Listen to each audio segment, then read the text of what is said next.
For you, a job is very easy. Eat. Okay. It's amazing. Yeah, pироги, But yeah. it's not пироги. We call it вареники. Like an animal. Yeah. That is so good.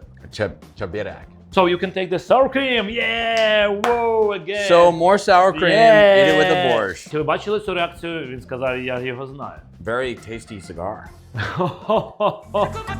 Всім привіт, мене звати Євген Клопотенко, це мій YouTube канал. І сьогодні ми знову у мене на кухні, але сьогодні буде супер незвичний випуск. Тому що до мене в гості приїхав американський дослідник, американський режисер. Він знімає фільм про Україну. І я кажу: Джеремі, а ну прийди до нас, я тобі дам страви, ти їх скуштуєш і просто скажеш свою чесну думку про те, які страви тобі подобаються, які ні, щоб зрозуміти, які мають сенс і мають право існувати в такому американському контексті, означає в світовому контексті. Це супер цікаве відео. Можливо, ви колись бачили, як італійці реагують на українську їжу, як там французи їдять український борщ.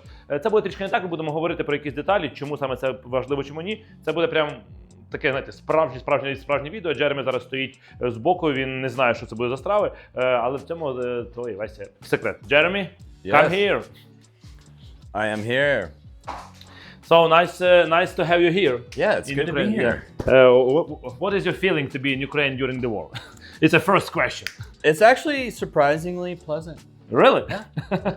I mean, a lot of people think I'm crazy for coming here, but Ukraine's actually pretty pleasant. When you're abroad and you're just reading the news, it's this news they transforming the whole point of what is happening here. When it's bombing and everything it's not very good, but it's new reality. You can still live. It's the same like in London during the Second World War. I think the people they wanted to live. They wanted to do something which connects to life. Because if you're sitting here and you're just crying all the time, it's better to die. Yeah. Yeah, and you might as well have a sense of humor about it. You might as well pour yourself into your creativity. Yeah. Which kind of is why we're here today. I mean, it's really, we got food. Yeah. So today for me it's very important you to try the food because my mission of the life, I gave my mission to myself to show Ukrainian gastronomy to the world, because during the USSR all this gastronomy was not killed, but it was, I don't know how to say, it was just shut down, and they wanted just to vanish all our culture, and the food is a part of the culture. That's why what I'm trying to do, I'm trying to find the old recipes, and I'm trying to like, it's not old, it's just the normal Ukrainian recipes which been before the USSR came here, and I'm trying just to put them how they are. I want you to choose few dishes if you like them, if they can be competitive in the world, if they can be competitive in the US. For example, you will have Ukrainian restaurant and you will have Italian restaurant, okay. And you say, okay, one day I will go to Italian and one day I go to Ukrainian, and I want you to tell the truth. Is Ukrainian dishes, they have the future in the world gastronomy. So it's going to be unique series. So and I want you just to be the part. Super excited. Okay, so stand here, left to me. So okay. Today is for you a job is very easy. Eat. Okay. By the way, I know nothing about food at all, other than how to eat it. Yeah, and that's all. That's perfect. That's why you're a perfect element. Yeah. That's why, because you just I will just give you, and you don't know what is there, and you will just eat and you will say, is that okay, or like what is that? So just you have to say how it is, like, because the real emotions is that's what I need. Okay. I love that. So let's start with something super special, but not borщ. I know that you heard about borщ. Yes, I've had. But it's not borщ. Borщ you will have in the end. What is this? Pancakes? No, we don't call them pancakes. What do you call them? You will try, then I will tell. Okay.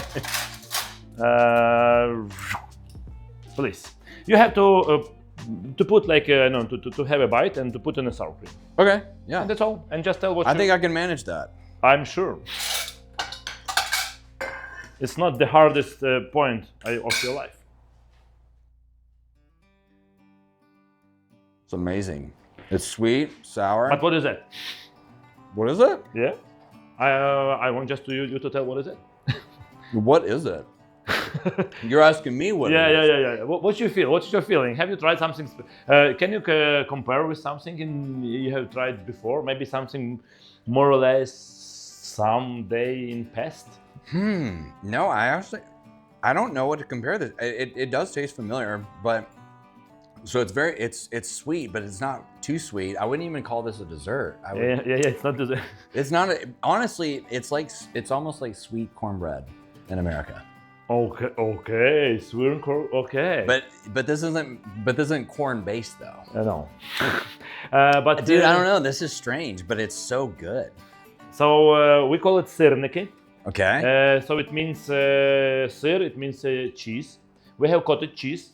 It's kind of bit our cottage cheese. You know what is it? Cutlets of burgers. You know the cutlet for the burger. So it's normally the same. We taking the cottage cheese, putting some eggs, some flour, some sugar, some salt, and just fry on the pan. And that's like a I don't know. It's a cottage cheese cutlets. And have you heard the cheesecake? Yes. And you know that that tastes like cheesecake. Yeah, and you know that if you will type in the Google, you will type what is the legend about the cheesecake, how it happened, and you will find that the people from the Eastern Europe they brought few dishes to the US, and like it was the Jewish people, and they brought with them cheesecake. But cheesecake was made not like now for Philadelphia cheese. It was made from the cottage cheese like this. And in our western part of Ukraine, we have Lviv, and it's a famous dish, cheesecake, Lviv cheesecake. We still have it, but it's from this cheese. And I think that this cutlets or this sirniki is like ancient parents of the cheesecake. So let me get it straight. You're saying that cheesecake originated from Eastern Europe? Yeah. From this region specifically? Yeah. Wow. I think you saw that, and you know, we have just to mix it a bit. But it's a difference. It's a feeling, because you know that in Poland it's called pироги, and maybe you heard about pироги. Yeah, pироги. But it's not pироги. We call it вареники. It looks like pироги. Yeah, no, because. And you also use sour cream with this, correct? Yeah. So I've noticed a lot of Ukrainian dishes use sour cream. Yeah, sour cream, cottage cheese, because we have a lot of meat. Like we are like our wheat flour and the milk. It was the main dishes for us. Again, this is. I can't put my finger on it. This is a familiar taste, but I can't. Yeah, it's again, it's sweet, but it's not a dessert. Yeah. That's how we work. It's so good. Why you know that it's pierogi? Because people from Poland, they start to produce a lot of pierogi in the US, and like a lot of people in the world, they know that pierogi is like a Polish dish. But also when we few hundred years ago, it was like half of Ukraine was part of the Poland, and that's why we have some similar dishes. But we call it вареники. Вареники, it means to boil. Like it's something what was boiled, and they have with the mushrooms and potatoes normally. Yeah, it's more savory. Yeah, and we have with the cherries, but cherries which you know in the world is like a sweet cherry, and we're using sour cherry, and that's cherries or poppy seeds. It makes the difference. So normally it's the same dish, but the fillings which we put inside it makes difference. Is that because there's more cherry crops in Ukraine rather than Poland? Yeah, no, I mean because cherry it's mistaken translation, because normally cherry it's cheresh. So when you try cherry, you know that it's going to be a bit sweet. But in Ukraine, if you eat cherry, it's like not cherry. It's called вишня. It's very like and only in Ukraine we have a lot of them, and in Poland and everywhere they don't have the vishnya. We don't have the cherry, so they have the sweet cherry, but they don't have the normal cherry. So that's interesting. Yeah. So we go further. We go to Crimea, and in Crimea there is a Crimean Tatars, and they have their own cuisine. I think that's one of my favorite from today, what you will be trying. So what you have to do, you just have to just eat how you want. Yeah, but no, better. Yeah, do. How do you do it? I like. Literally, okay. Yeah. You just because it has a lot of juice. Like an animal. Yeah. Because it has a lot of juice, and if you will open the juice will. Oh, dude, that's amazing. That is so good. Yeah. That's excellent. It's maybe you tried the fish and chips. Yeah. But it's not fish and chips. Man, that's so good. So how did you make this? Like, tell me your process of doing this. I think it's just a simple dough, and you put some fresh meat. I mean, like ground meat, because normally when you put something to the dough, you put already pre-cooked. So you cook the chicken before, you cook the mushrooms, and that's the difference, because you put here the just undercooked, just the raw meat. And then when you cook it in a deep fryer, Along with the wrap. Yeah, and the juices are still inside. And when you eat it, it's so juicy. Dude, yeah, it's so moist and juicy, yeah. It's called chibirek. Chibirek, can you say it? Chibirek. Super. It's like super tasty. And when I've been selling this during the Eurovision in Liverpool, it was the top seller, because people in Britain, they say it's like fish and chips, but it's meat inside, but raw meat, and it's so juicy, and they start to bought it like a lot. I love that. Yeah. Okay, moving next. So this is чеберек, this is вареники, this is сирники. Okay. And this one is, I don't know, what is that? Try again. And let me guess, sour cream? Yes. Sorry. What's that?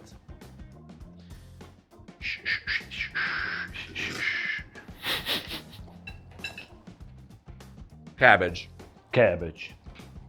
It's a word which very common to Ukrainians. That's beautiful. Man, that's so good. Cabbage. Yeah, and it's not thick. No. It like melts in your mouth when you eat it. Yeah, that's cabbage cooked with some fillings. It fillings, if you know what is that, millet, yellow one. Have you heard about this? No. I will show you. It's some grain which we ate only this before the potatoes from North America came here. Okay. If you Sorry know, about My bad. And when the potato came here, we started to grow it, like it's much more easier to grow and much more effective, and people start to eat only potatoes. But before that was only this. So this one is a millet. What is it made of? It's just the grain. It's Okay. like it grows. And Again, I know nothing about food. Yeah, it's okay. It's good. It's good. But now you will touch a bit of your. So why do you say it's good that I don't know anything about food? Because you like virgin, and you don't have the perceptions of what you eat. And I'm getting touched for the very first time. Yeah, and you'll say, "Oh, I like it. Oh, that's not. Oh, it's good." And that's Yeah, because I have objectivity, right? Yeah. And if you've been professional, for example, if you will give me something, I say, "Oh, I know this like a touch of the French element." Exactly. During blah, blah, blah, blah. But I feel like every art is like that, where if you know, the more you know about it, kind of the less you know about it. You know what I mean? Yeah, because yeah. you're stuck in the science of it. It's now a mathematical equation rather than like this beautiful experience that you get just to have. You know Yeah. So that's exactly that's why I'm saying that that's perfect. Yeah. So for us, cabbage is one of the most important products. That's why we're doing like a small rolls.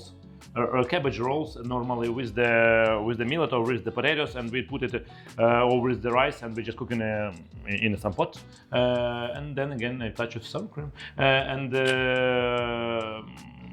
that's our famous dish. That's very good. Yeah. Okay, so cabbage, millet, and now our main dish. Oh, I know this one. Yeah. Борщ. Чи ви бачили цю реакцію? Він сказав, я його знаю. Ось так і працює. Якщо вам цікаво, чи працює гастродипломатія, ось так. Він каже, о, це я знаю. Значить означає, що хоч одну страву, але вже ми популяризували у світі. Sorry. This is борщ. So how is it so red? What is it? Is it beets? Yeah. What? So now for the last 200 years we are eating the red borщ. Normally there is a soups. Like soups, it's a French word or like a Latin word, and in Ukraine we were using like a borщ. We never use it soup. So if you want to argue with some Ukrainians, say that borщ is a soup, and everyone says no, it's not a soup, it's a borщ. It's some some type of a dish when you cook something with the beetroot, with the oil, different ingredients, and in different family it has its own recipe. But main idea for if you want to make it borscht, you have to put some beetroot, some veggies, and then whatever you want. That's interesting. You're saying that soup's a category of food, yeah, as well as borscht is a category. Yes. I didn't know that. Yeah. I always thought borscht was a specific dish. Borscht is like category of like there is soups and there is borscht. Got it. Yeah, got and it. Before 200 years ago, when we had no beetroot, it was just the fermented bread. It's called kvass. We will go later to restaurant and I will give you the kvass. You will try this like something like ginger beer, more or less. Love it. People were just boiling water with this like kvass water, and they put everything what they could get in their gardens or just somewhere around and put there, and it was borscht, literally. Like 1,000 years ago, it was just the boiled water with something which you can find, and then during the transformation of the different, different ingredients, different products, it started to change. In the future, if something will change here, for example, we will have bananas or avocados or blah, blah, blah, blah. We will even put here, and even if you will have no beetroot, still borscht gonna be, but it's gonna be totally different, but it's gonna be borscht. That's why for us it's more than just a food or just a group of dishes. It's more about our way of culture, way of living, way of surviving. That's why for now it's like this, but in future it can be totally different. So you can take the sour cream, yeah, whoa, again. So more sour cream, yeah. eat it with the borscht. But in Ukraine, people are arguing. One type of people eating with the sour cream, other without. But this one, one more thing, you have to eat it with the salo. Gingerbread, or what type of bread is this? Rye or? Yeah, it's rye bread, but normally it's salo. It's a pork fat or lardo. All different countries they're doing by different way. For us, it's the most important. You eat 2 spoons of the borscht and then you. That's so good. Ukrainian kuchnia, so good. And now just So it. 2 bites? Yeah, 1 bite you can do just you, and then again you have to like this. Yeah, yeah. That's exactly how it has to be. And then again, few spoons. And then more? Yeah. My that's God. How it is. You just Man, it's like a savage. you have to feel it in your, and this you can put it here. Yeah, and now you can eat it. Значить, дитинка перший раз їсть борщ. I'm trying to be all proper, and this is just like savage, man. Yeah. Sorry. Wow. But that's how we eat. And normally sometimes we can drink, but Everyone just eats like this in Ukraine. yes, borscht. If you eat borscht, you can eat only like this. If you eat borscht, like everyone's saying, "Are you okay?" Interesting. It's like some type of our culture, I don't know how it's formed, but You have to attack the food. yeah, borscht. You have to attack the borscht. You have to feel it. Honestly, that's so freeing. You know? Yeah. I feel like in America, like it's like we have manners and we have a way to eat food, and we can't, especially if we're in public. But it's just like a freeing way to eat food. Yeah, but in Ukraine you can find a lot of people who is going to in the middle of days. They're asking the borscht, salo, and the onions also, and they're just eating. You say, "Whew," something more like Italian. I look there. Okay, so these are our 1, 2, 3, 4, 5 dishes which I want to share with you because we have like hundreds more, and for me it's important to you to see. But also I want you to see our few ingredients. This one is called smoked pear. That's our unique product. Can I smell it? Yeah, you can even bite it. This is a smoked pear. Yeah, you can bite it. In a wooden oven we're doing this. It's amazing. It's like eating a very tasty cigar. Okay. In a good way. In a good way. Okay. If you can imagine it being tasty. Okay, I never. Like that. Okay, That's excellent. But that's exactly because we're doing this in a wooden ovens, which has a lot of smoke. But the Ukrainians, we normally eat this. We are doing this because we put to the hot water, and we are with also some dried apples, and then we just drink it. And it looks like It's our drink for the Christmas. So only once a year we are drinking this, and maybe we are cooking some other dish. And I'm now trying to put this smoked pepper all everywhere because it gives the smokiness. And the smokiness is our DNA, you know, because a lot of dishes which have been cooked in the wooden ovens, they had a lot of smoke. And now if you put some smoke here or here, you feel, you know, this DNA connection with your ancient parents. Yeah, it takes you back to the cave. Yeah, look at the cave. We lived here only in the caves. This is kind of also like mezcal. Mezcal? Yeah, it kind of reminds me of mezcal. Maybe cigar, mezcal. You have nice associations. Man, Nobody. that's interesting. Okay, and last one. Okay. In each country you have to find the fat which been used a lot. For example, in Italy you have the olive oil, and in different countries fat it's what give the taste. And our fat is the fresh sunflower oil. So you have to just to take the bread, and you have to do this. Okay. And a lot more fat. Just fat. soak it in there. Yeah, and now you have to feel this aroma of aftertaste of our fat. And that's our main sunflower oil. Yeah, it's very nutty. Nutty. Okay. Yeah. What do you think? I don't know, because this brings me back to my childhood, and everyone who is Ukrainian, this aroma brings us to our grannies, because our grannies they've been cooked only with this sunflower oil, and when you eat it, like, I'm again child.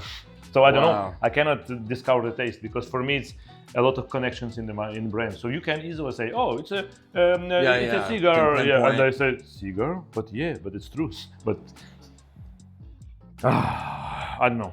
So now you just tried the 5 dishes, and can you just tell me which of these dishes can be competitive in the US, or no of them? I think definitely the borscht, definitely this. Plus, this is convenient. Like, you can drive to work, you can grab it on the way to work. Dude, honestly, I'm not just saying this, but that too, like all of this. Okay. I know there's one place in Los Angeles that has pierogi, but it does not have this.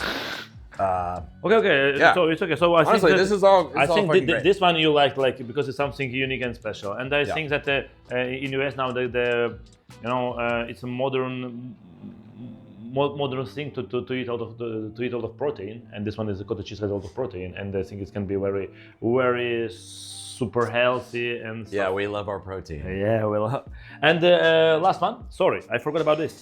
This it's like a risotto.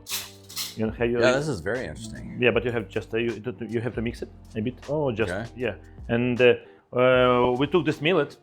And we put some egg and flour, and we roll it. So this one, each of this small bowl, it's a millet inside, and I think that it's similar to risotto, but it's kind of a bit totally different. Man, that's so good. It's kind of tart. Tart? Yeah, tart. Tart? Yeah, it's kind of got like a tang, like a sour. Okay. Yeah. You know what I mean? It's got a bite. Yeah. Because for me, tart it's a dish, a French dish. That's true. And you say it's a tart. I say no, it's not tart. that's not tart. So, but that's everything what you're trying. It's like 100% Ukrainian, and that's excellent. So it's just the Ukrainian dish without the touch of USSR. Do you think that your quest to turn inward toward Ukraine rather than outward to the world, do you think it was started by the war, do you think?